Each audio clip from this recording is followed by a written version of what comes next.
Hello students, in this video we will discuss the integer type questions, specifically integer type questions which were there in maths 16th March shift 1 JEE mains के paper में। और जो इसके MCQs वाले questions के solutions थे वो मैंने already उस पर एक वीडियो बनाई हुई है और उसकी जो आपको लिंक है वो आपको डिस्क्रिप्शन में मिल जाएगा। तो if you want to go to see those solutions you can go to that link and you can see the solutions। First integer type question, limits पूछी गई है। यहाँ पर ये वैल्यू लिमिट की दो दी है, a प्लस बी प्लस सी आपसे पूछा गया। यहाँ पर देखो अगर आप x को 0 पुट करते हो डिनोमिनेटर 0 बन रहा है और आंसर एक फाइनाइट वैल्यू, तो ये कब पॉसिबल है? जब आपका न्यूमरेटर भी 0 हो जाए, 0 बाय 0 फॉर्म बनेगी। लॉपिटल रूल मेरा हैंडी होगा यहाँ पर, उसी से हमने काम करना है। लो जी, सबसे पहली चीज जब न्यूमरेटर में x को 0 डालो तो क्या बना? a minus B plus C is equal to 0। ये मेरी पहली कंडीशन है। अब मुझे क्या करना है? डिफरेंशिएशन। लो जी, a e power x cos x का डिफरेंशियल करेंगे तो ये बन गया b sin x और ये minus C e minus x। Denominator first function, derivative of second derivative of first, limit x is approaching to 0 और ये वैल्यू है 2। अब अगर हम वापस इसमें लिमिट पुट करते हैं तो डिनोमिनेटर फिर से 0 हो गया। डिनोमिनेटर 0 हुआ, यहाँ पर जब x को, इसका मतलब न्यूमरेटर भी 0। जब न्यूमरेटर की बात करें तो ये बना a साइन 0 0, मतलब ये term cancel, minus C is equal to 0। एक ये आ गया, एक ये रिजल्ट आ गया। अभी फिर से 0 बाय 0 फॉर्म, आंसर फाइनाइट, फिर से लॉपिटल रूल लगाते हैं। फिर से जब हम लॉपिटल रूल लगाएंगे तो मेरे पास ये बन जाएगा a e power x plus b cos x और ये हो गया आपका plus c e power minus x divided by first function derivative of second derivative of first plus cos x। ये लिमिट 2 दे रखी है और x अप्रोच कर रहा है 0 को। अब जब आप डिनोमिनेटर में 0 डालेंगे, ये टर्म 0 हुई, ये 1 मतलब ये 2 बन गया। ऊपर डालें तो क्या बना? a plus B plus C equal to 2। मुझसे a plus B plus C पूछा गया था तो डायरेक्टली मेरे पास आंसर हो गया 4। फिर हमें दिया f ऑफ x की value, f of x plus f of x plus 1 2 है, i1 दिया है, i2 दिया है, i1 प्लस 2i2 ये मुझसे पूछा जा रहा है। Again a good question. सबसे पहले जब भी इस तरह का एक्सप्रेशन दिया है, लिमिट 0 से 8 और -1 से 3 जा रही है, तो सबसे पहला काम जो आप यहाँ पर करेंगे वो क्या? आप इसका पीरियोडिक फंक्शन देखेंगे कि पीरियड क्या बन रहा है मेरे फंक्शन का। f of x plus F of x plus 1 2 है। x को x प्लस 1 से रिप्लेस कर दो, x plus 1, F of x plus 2 is equal to 2। इन दो में 1 का डिफरेंस है, तो मैंने जब रिप्लेसमेंट करनी है तो x को किससे रिप्लेस किया? x प्लस 1 से। इसको मैं जब सब्ट्रैक्ट करूं तो मुझे क्या मिलेगा? सब्ट्रैक्ट करने पर मुझे मिला f of x minus F of x plus 2 is equal to 0। So f of x is equal to f of x plus 2, so period हो गया 2। अब आपको मालूम है अगर पीरियड 2 है तो मैं इस I1 को कैसे लिख सकती हूँ? इस I1 को मैंने लिख दिया 4 times 0 to 2 f of x dx। हमें मालूम है 0 से nt fx dx becomes n times 0 से t fx dx, जबकि t मेरा पीरियड है। यहाँ 2 था तो 8 को मैंने लिख दिया 2 × 4, 4 को हम आगे ले आए। अब f ऑफ x पीरियोडिक है, मैं काम कर रही हूँ, ध्यान से समझ लेना इस बात को। I2 दिया है -1 से 3 f ऑफ x dx, -1 से 3 f ऑफ x dx। मैंने क्या किया? मैं f ऑफ x को यहाँ से डाल दूँ 2 minus f of x plus 1। मैंने इस रिजल्ट को यूज किया और इस रिजल्ट को यूज करके मैंने I2 को लिख दिया -1 to 3 2 minus F of x plus 1। अब आगे देखते हैं हमने क्या करना है। इसको ब्रेक कर दो, I2 को लिखें 2 टाइम्स -1 से 3 -1 से 3 f of x plus 1 dx। ठीक है जी। अब ये तो वैल्यू सीधे सीधे तुम्हें मिल जाएगी, यहाँ से आएगा 2x और 3 + 1 8 बन जाएगा। यहाँ पर मैं क्या करूँ, मैं x + 1 को t डाल देती हूँ, उसका बेनिफिट देखते हैं क्या होगा। dx = dt, जब x -1 तो t 0 हो जाएगा, जब 3 तो 4, मेरे पास लिमिट हो गई 0 से 4 ft dt। क्लियर हो गई ये बात। तो I2 हुआ 8 - 0 से 4 ft dt। अब f मेरा कैसा फंक्शन है, f मेरा पीरियोडिक फंक्शन है, और मैंने I1, मेरे को I1 + 2I2 चाहिए, तो मैं इसको I1 की फॉर्म में कन्वर्ट कर रही हूं। मैं इसको लिख दूं 2 × 0 से 2 ft dt। यहां से मैं क्या करूं, 0 से 2 fx dx है या ft dt एक ही बात है, उसकी वैल्यू I1/4 यहां पर डाल दी। जब ये वैल्यू डालूं तो क्या मिलेगा, I2 = 8 - 2 × I1/4। ये कैंसिल हुआ, ये 2 बना, इधर शिफ्ट कर दो 2I2 = 16 - I1, तो I1 + 2I2 कितना बन जाएगा, 16। नेक्स्ट आपको दिया है dy/dx + 2y tan x is sin x, then maximum value of the function आपको बताना है। तो ये क्वेश्चन किसका बना, हमारा डिफरेंशियल इक्वेशन का। पहले यहां से हम y या मैं कहूं y(x) f(x) फंक्शन क्रिएट करेंगे, फिर उसकी मैक्सिमम वैल्यू निकालेंगे। सारे के सारे क्वेश्चन आप देख रहे हो बहुत लेंथी कैलकुलेशन डिमांड कर रहे हैं। मुश्किल तो चलो कुछ 2-4 हैं, लेकिन लेंथी कैलकुलेशन ऑलमोस्ट सारे क्वेश्चंस में हमारी जा रही है। तो कैलकुलेशन को आपको थोड़ा सा अपना इम्प्रूव करना बहुत इंपॉर्टेंट है। कौन सी फॉर्म है ये भला मेरी, मेरे पास ये है 2 tan x × y = sin x, linear differential equation. तो सबसे पहले मुझे यहाँ पर कैलकुलेट करना पड़ेगा इंटीग्रेटिंग फैक्टर। इंटीग्रेटिंग फैक्टर के लिए IP जो है आपका वो हुआ 2 tan x। 2 tan x है तो इंटीग्रेटिंग फैक्टर हुआ e integral of 2 tan x cos by sin by cos। सो मेरे पास यहाँ से जो इंटीग्रेटिंग फैक्टर आ जाएगा वो sec² x आ जाएगा। अब सोल्यूशन क्या रहता है, y × integrating factor = integral of integrating factor into q which is sin x। इसको देखो sec² x 1/cos, एक cos इसके साथ ले जाकर के tan और एक को secant ही रहने देते हैं, एक secant नीचे ले जाकर के cos बना दिया, sin/cos tan। सो ये बन गया आपका tan x into secant x dx। इसका इंटीग्रल जब आप करेंगे तो क्या आ जाएगा, secant x। तो मेरे पास बन रहा है y × sec² x = secant x + c। y π/3 0, मतलब जब x को आप π/3 डालें तो y 0, x को π/3 डालें y 0, मतलब ये 0, secant π/3 2, तो c की वैल्यू -2।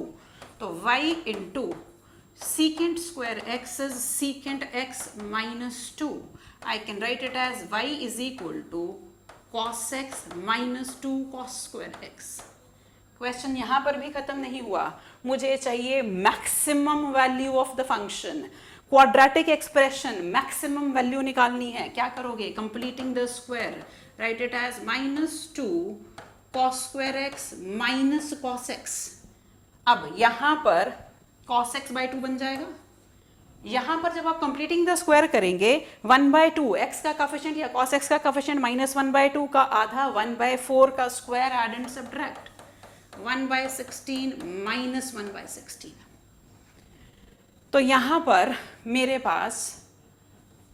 पास एक्सप्रेशन बन रहा है वो हम एक बार अगर सिंप्लीफाई करके लिखें तो देखते हैं मेरे पास क्या बन गया। मेरे पास एक्सप्रेशन बन जाएगा y = -2, यहां पर कंबाइन करोगे तो ये बना cos x -1/4 का होल स्क्वायर, ये टर्म और ये टर्म कंबाइन हुई -1/16। सो अल्टीमेटली मेरे पास आया 1/8 -2 times cos x -1/4 whole square. Maximum value पूछी गई है तो मैक्सिमम 1/8, क्योंकि इसमें से कुछ भी सब्ट्रैक्ट किया तो इससे छोटा, so maximum value is 1/8। Next है curve y = f(x) satisfies this differential equation, area bounded by y = fx and x axis is this, find f of 1। लो जी, सबसे पहले डिफरेंशियल इक्वेशन को सॉल्व करना है, आसान है ये, आपकी सीधी सीधी direct variable separable form. So मुझे यहां से मिला y is equal to X plus 1 whole square upon 2 into 2 cut गया प्लस सी। अगर क्वेश्चन को आसान करना होता, कंडीशन देके सी की वैल्यू दे देते, काम आसान कर देते, पर पेपर बनाने वाले कहते हैं नहीं, आसान कुछ नहीं कर सकते हम। तो सी के टर्म्स में जब आप चलेंगे तो अब काम हो गया थोड़ा सा मुश्किल। कैसे मुश्किल हो गया? मुझे इसका ग्राफ देखना है, क्योंकि मुझे तो एरिया चाहिए bounded by F of x and x axis. मुझे ये तो समझ में आ रहा है कि ये पैराबोला बनने वाला है, और एक बात और भी समझ में आ रही है कि इसका जो वर्टेक्स है वो -1 पर जाने वाला है, और एक्स एक्सिस से बाउंडेड एरिया चाहिए। इसका मतलब मैं ये सोच सकती हूँ कि मेरा ग्राफ कुछ इस तरीके से जाएगा, जिसमें ये जो वर्टेक्स वाला पॉइंट है ये -1, इसका वाई कोऑर्डिनेट निकाल सकते हो, हमें जरूरत नहीं है तो हम उस पर नहीं जाएंगे। अब मुझे जो एरिया रिक्वायर्ड है वो ये एरिया है। अब ये अल्फा और ये बीटा, अगर मैं कहूं इस क्वाड्रेटिक की ये दो रूट्स, तो ये अल्फा और बीटा हो गई। तो मुझे क्या इंटीग्रल सॉल्व करना पड़ेगा? मुझे ये एरिया निकालने के लिए इंटीग्रल सॉल्व करना है अल्फा टू बीटा। यहां पर आपका जो y वो 0, और नीचे से जब y का कर्व उठाओगे तो वो आपका बन रहा है x square plus 2x plus c plus 1 dx। ठीक है जी, c की टर्म में ही जाना पड़ रहा है, यही हमारे लिए सबसे ज्यादा दिक्कत वाला काम है। अब जब आप इसको इंटीग्रेट करके उसके अंदर लिमिट डालेंगे तो देखो जरा, जब आप यहां पर इंटीग्रेशन करेंगे ये x³ बन जाएगा, जब और ये x²/2 बनेगा, ये cx बनेगा, ये +1 से x बन जाएगा। जब आप इसमें लिमिट्स डालने लगेंगे तो क्या होगा? ये एरिया बाउंडेड आपको दे रखा है 4√8/3। देखो लिमिट जब आप डालोगे 4√8/3 इज इक्वल टू, ये टर्म बनी x³/3, नेगेटिव साइन को पहले ही बाहर कर देते हैं।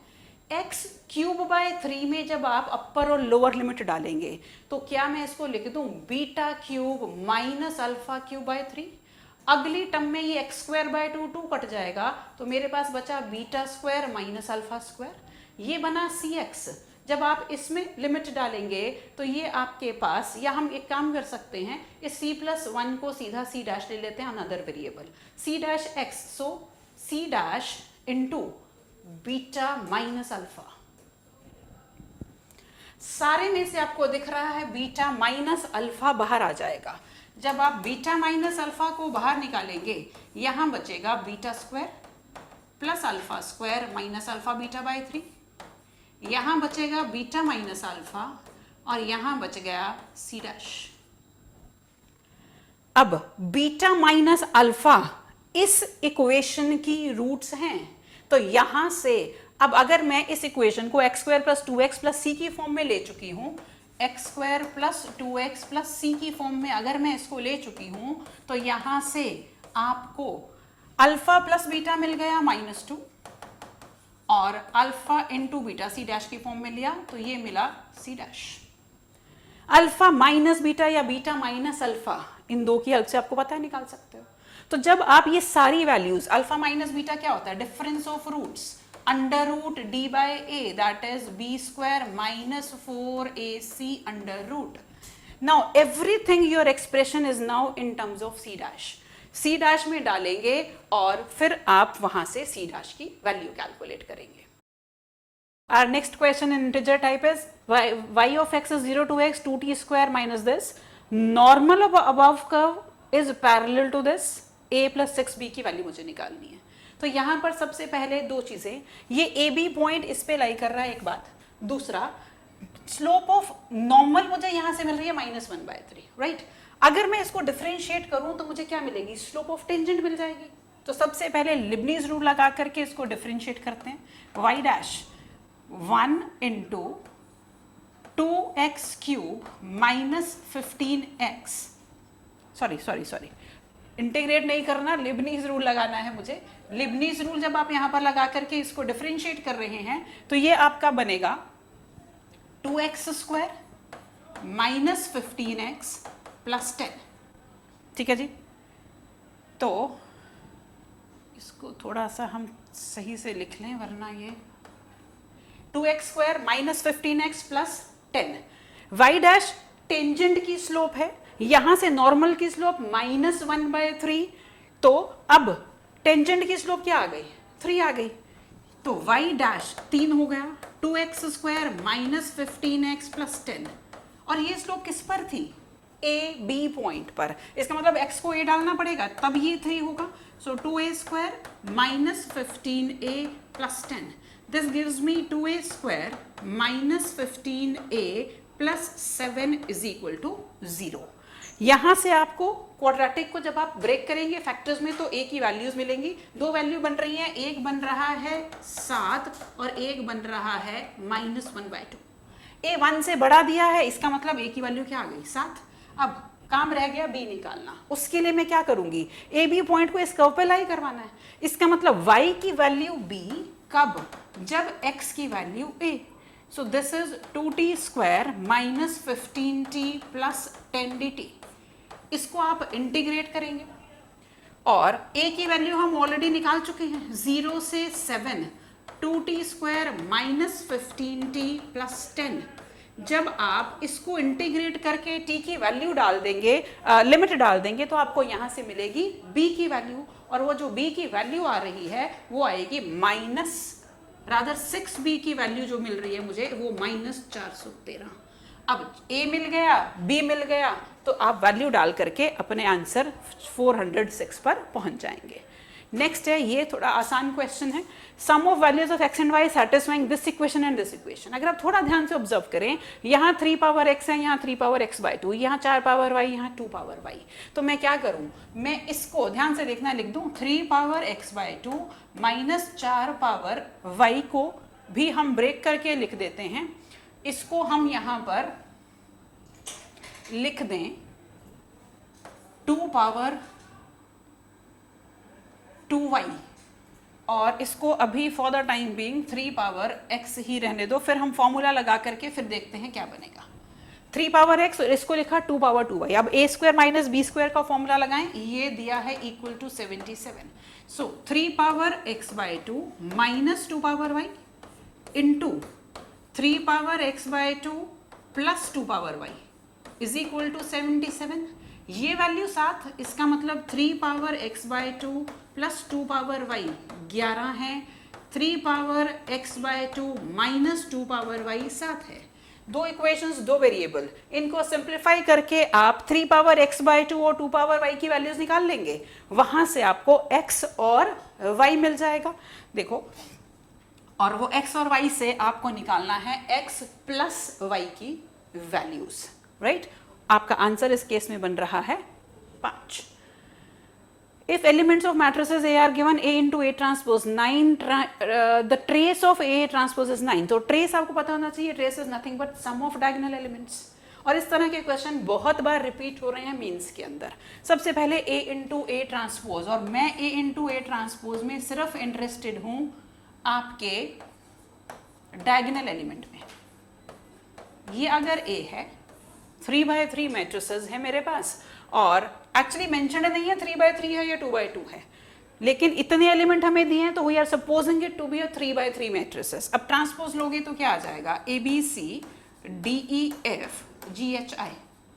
और ये तो आप याद ही कर लो, A into A ट्रांसपोज जब करके आप मल्टीप्लाई कर रहे हो तो जो डायगोनल एलिमेंट बनते हैं, यहाँ देखो A square B square C square, और अगला डायगोनल एलिमेंट कहाँ से मिलना है, इसको इससे मल्टीप्लाई करके D square E square F square, और अगला इसको इससे मल्टीप्लाई करके।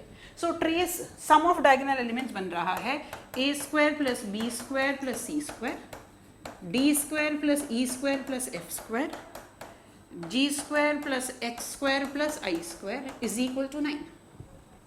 एलिमेंट्स की वैल्यू 0, 1, 2 और 3 हो सकती है, तो केसेस बनाओ क्या क्या वैल्यू मैं अपने एलिमेंट्स को दूं कि सम 9 हो जाए। सबसे पहला केस ऑल 1, सारे एलिमेंट्स को 1 वैल्यू दे दूं, स्क्वायर करूंगी तो 9 बन जाएगा। फिर है मेरे पास केस 2। केस 2 में मैं क्या करूं, दो एलिमेंट को 2 वैल्यू दे देती हूँ, स्क्वायर करूंगी 8 बन जाएगा। एक को 1 वैल्यू दे देती हूँ, मतलब 2 को 2 वैल्यू दी, एक को 1 वैल्यू दी, और बाकी कितने एलिमेंट बच गए, 3 आ गए, और बच गए मेरे पास टोटल हैं 9, 3 तो 6 एलिमेंट बच गए, 6 जीरोस। ये दूसरा केस हो गया। अब तीसरे केस में हम क्या कर सकते हैं, एक एलिमेंट को 3 वैल्यू दे देते हैं और बाकी के 8 जीरोस कर लेते हैं। और क्या पॉसिबिलिटी हो सकती है मेरे पास, चौथी पॉसिबिलिटी क्या है मेरे पास, केस 4, एक को 2 वैल्यू दे दी मतलब 4 आ गया मेरे पास, 5 को 1 वैल्यू दे दी, बाकी के जीरोस डाल दिए, 5 6 7 8 और 9।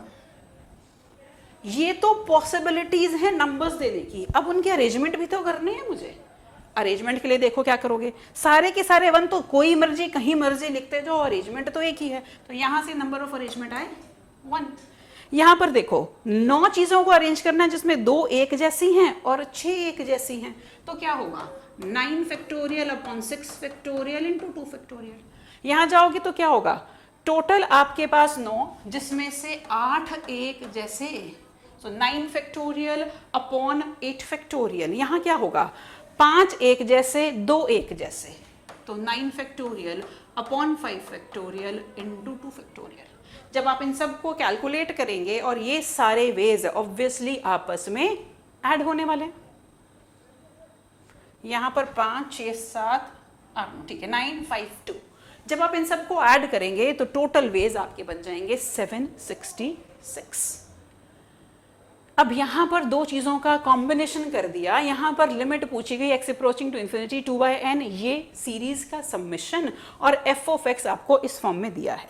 तो सबसे पहले हमें मालूम है ये लिमिट एज ए सम पर जाएगा, लिमिट एज ए सम पर जाएगा तो मेरे पास जो ये एक्सप्रेशन हुआ आपको मालूम है 1/n को हम डालते हैं dx, ये एक्सप्रेशन बना f ऑफ, लास्ट टर्म को मैं लिख दूं n/n, तो जनरल फॉर्म क्या हुई r/n, r/n को क्या डालते हैं x, f ऑफ x, मैंने r/n को x डाला है, लिमिट मेरी अप्रोच कर रही है इन्फिनिटी को, तो जब मेरे पास लिमिट मैं यहां पर डालूंगी n को इन्फिनिटी अगर मैं डाल दूं तो मेरी वैल्यू 0 हो जाएगी, और जब आप n तक जाना है आपने, देखो मैं यहां पर कह रही हूं f ऑफ 1 से शुरू होकर के n/n पर जा रही हूं, तो r तक मेरे को जाना है, r की वैल्यू n तक लेके जानी है, तो जब आपने n को r को n डाला तो 1 और इन्फिनिटी डाला तो 0, सो मेरी लिमिट बनी 0 से 1। सो एक्चुअली ये जो आपकी लिमिट हो गई ये 2 बाहर पड़ा है, 1/n को x डाला है हमने, सो ये जो लिमिट है वो इस इंटेग्रल का सोल्यूशन है। अब f ऑफ x का एक्सप्रेशन आपको दिया है 2 टाइम्स 0 से 1, f ऑफ x है आपका log बेस 2 1 प्लस tan पाई x बाय 4। सिंप्लीफाई करने के लिए पाई x बाय 4 को t डाल दो, तो dx क्या बन जाएगा 4 बाय पाई dt, और लिमिट कैसे कन्वर्ट होगी, लिमिट आपकी कन्वर्ट हुई जब आपने x को 0 डाला तो 0, 1 डाला तो पाई by 4, log base 2 1 plus tan t dt, और ये 4 बाय पाई आ गया आपका बाहर। अब क्या करना है, 0 से a की प्रॉपर्टी डालनी है यहां पर। जब हम यहां पर 0 से a की प्रॉपर्टी डालेंगे तो यहां पर मेरे पास जो कन्वर्जन हो जाएगी that will be, I take it as से i, इसको मैंने i लिया तो मेरा i कैसे कन्वर्ट हुआ 8/पाई, 0 से pi by 4 log to the base 2 1 plus tan pi by 4 minus T. अब यहां पर tan pi by 4 minus T का फॉर्मूला अप्लाई कर लो। जब आप फॉर्मूला अप्लाई करेंगे तो ये हो गया 8/पाई, मैं एक काम और करती हूँ, ये डिनोमिनेटर वाला log 2 बाहर ले जाती हूँ, आई राइट इट एज ln2, 0 से पाई बाय 4, यहां पर tan x minus pi by 4 minus x का फॉर्मूला डाल दो, 1 plus 1 minus tan t upon 1 plus tan t, तो ये क्या हुआ 8/पाई ln2 0 से पाई बाय 4। अब हम क्या कर रहे हैं यहाँ पर, सॉरी साथ में log तो रहेगा, हम सिर्फ बेस उधर ले गए हैं, सो ये 1 प्लस ये रह रहा है, एलसीएम लेके सिंप्लीफाई करोगे तो ऊपर बचा 2, ये ln बाहर पड़ा है, 2/1 प्लस tan t।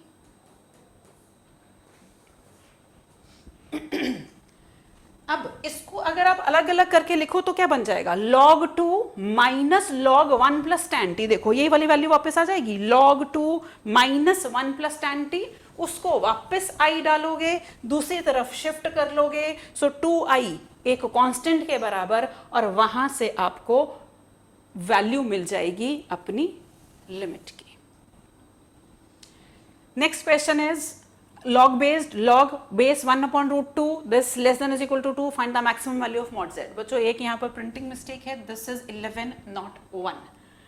देखो जी ये हुआ ln 2 raised to power minus 1 mod z plus 11 mod z minus 1 whole square less than is equal to 2। एक काम सबसे पहले ही कर दो, यहाँ लिख दो ln 2 to the base 2, क्योंकि दोनों तरफ ln होगा तो मेरे पास कैलकुलेशन पार्ट आसान है। ये बाहर ले जाऊं तो ये हुआ -2 mod z plus 11 mod z minus 1 whole square less than is equal to 2 times ln 2 to the base 2। अब ये 2 और 2 कैंसिल कर देते हैं, ये पावर को यहां ले जाते हैं, यहां से हटा के यहां ले जाते हैं, दोनों तरफ बेस 2 है, तो जब मैं log e raise to power में लेकर के जाऊंगी तो मेरे पास अल्टीमेटली ये रिवर्स हो गया, मतलब मुझे मिल रहा है mod z minus 1 whole square upon mod z plus 11 less than is equal to 2। mod z minus 1 whole square less than is equal to 2 mod z plus 22। इसको अगर हम वापस सिंप्लीफाई करेंगे अपने एक्सप्रेशन को तो देखो मुझे यहाँ से क्या मिलने वाला है, यहाँ से हमें दो चीजें मिलेंगी। मेरे पास जो एक्सप्रेशन बन रहा है that will become mod z square plus 1 minus 2 mod z less than is equal to 2 mod z plus 22 mod z square minus 3 mod z minus 21 less than is equal to 0। अब मेरे को इसके factors देखने हैं, क्या बन जाएगा मेरे पास, ये होगा -4 not -3, this is -4 mod z। ठीक है जी, तो अब मुझे इसके फैक्टर्स बनाने हैं, तो फैक्टर्स आपके 7 और 3 से बन जाएंगे। जब आप इसको फाइनली लिखेंगे तो ये बन रहा है आपका mod z minus 7 and mod z plus 3 less than is equal to 0। तो हमसे मैक्सिमम वैल्यू पूछी गई है, तो मैक्सिमम वैल्यू क्या आ जाएगी, यहाँ से वेव कर्व अगर आप लगाते हैं तो maximum value less than is equal to 7। So that's all for today. We have discussed all the questions and I hope you have understood all the solutions. And one thing more, you have seen how lengthy are the calculations which are coming in your JEE Mains exams. So आपको थोड़ा सा ज़्यादा effort डालना पड़ेगा questions की calculation part पर।